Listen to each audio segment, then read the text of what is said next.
আসসালামু আলাইকুম সবাইকে। আজকে আমরা শিখব নিজের ফেসবুক নিজেই কিভাবে মনিটাইজেশন করা যায়। এখন কি ভাবছেন, আমার ফেসবুক আমি মনিটাইজেশন করতে পারবো? এটা কি সত্যি? জি, অবশ্যই সত্যি। ফেসবুক এখন সবাইকে খুব সহজেই মনিটাইজেশন করার সুযোগ দিয়েছে। ফেসবুকে এখন 5,000 ফলোয়ার, 60,000 ওয়াচ টাইমের প্রয়োজন হয় না। মনিটাইজেশন করা এখন খুবই সহজ। শুধুমাত্র নিজের কন্টেন্ট থাকলেই আপনি নিজেই নিজের ফেসবুক অ্যাকাউন্ট বা বিজনেস অ্যাকাউন্টটিকে মনিটাইজেশন করতে পারবেন। আচ্ছা, এটা না হয় বুঝলাম যে নিজস্ব কন্টেন্ট থাকলে ফেসবুক মনিটাইজেশন করতে পারবে, কিন্তু সেটা কিভাবে? চলুন তাহলে দেখে নেওয়া যায়। তো শুরুতেই আমরা আমাদের ফেসবুকে চলে যাব। এখানে আপনি যে অ্যাকাউন্ট বা যে বিজনেস পেজটি থেকে মনিটাইজেশন করতে চাচ্ছেন বা অ্যাপ্লাই করতে চাচ্ছেন সে পেজে চলে আসবে।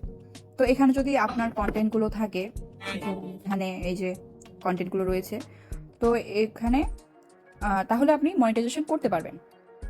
তাহলে আমরা সি ড্যাশবোর্ডে এখানে চলে আসি।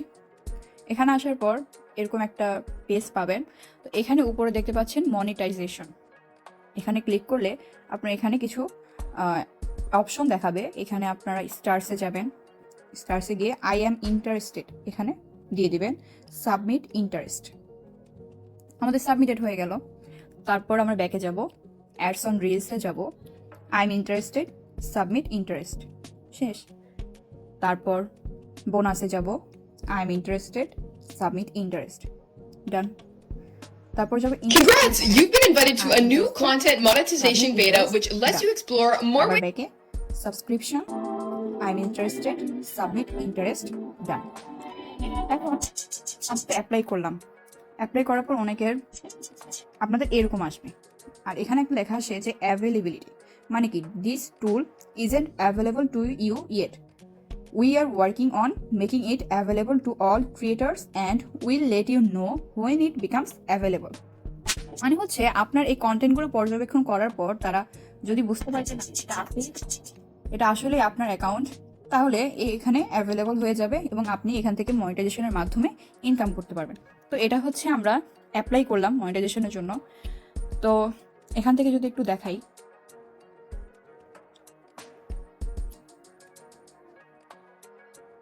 এই যে আমারটা কিন্তু অলরেডি মনিটাইজেশনের জন্য অ্যাপ্লাই করা।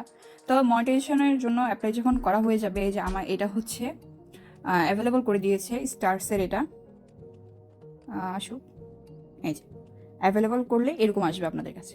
কারণ আমি যদি স্টার রিসিভ করি তখন এখানে 1 বা 2 যতগুলো স্টার রিসিভ করবো ততগুলো দেখাবে, আর এখানে আর্নিংসে কত ডলার অ্যাড হয়েছে সেটা দেখাবে। ব্যাকে যাই, আর এই যে অ্যাডস অন রিলস, এখান থেকে আমার এটা এখনও অ্যাভেলেবল হয়নি, কারণ রিলসে আমি খুব কম ভিডিও আপলোড করি, তো এই জন্য আমাকে এখনও এখানে দেখায়নি। তো যাই হোক, এই হচ্ছে কথা। এখানে কিন্তু আমার বেশিরভাগই আমার কন্টেন্ট, তাই আমার খুব একটা সময় নাও লাগতে পারে। তবুও ফেসবুক তো একটু বড় একটা সেক্টর, তো এখানে ওনারা একটু করবে, মানে চেক করবে যে আপনার এটা সত্যি আপনার কন্টেন্ট কিনা। ঠিক আছে, এই যে আপনি ফেসবুক মনিটাইজেশনের জন্য তাদের কাছে আবেদন করলেন, এখন ফেসবুক আপনাদের প্রোফাইলটি বা বিজনেস পেজটি পর্যবেক্ষণ করবে বা তদন্ত করবে যে সত্যি এগুলো আপনার নিজস্ব কন্টেন্ট কিনা। যদি আপনার নিজস্ব কন্টেন্ট হয়ে থাকে তাহলে আপনি খুব সহজেই মনিটাইজেশনের জন্য অনুমতি পেয়ে যাবেন। মূলত এগুলোই হচ্ছে মনিটাইজেশনের ধাপ। তাহলে আজকের জন্য আল্লাহ হাফেজ, দেখা হবে নতুন কোনো ভিডিওতে ইনশাআল্লাহ।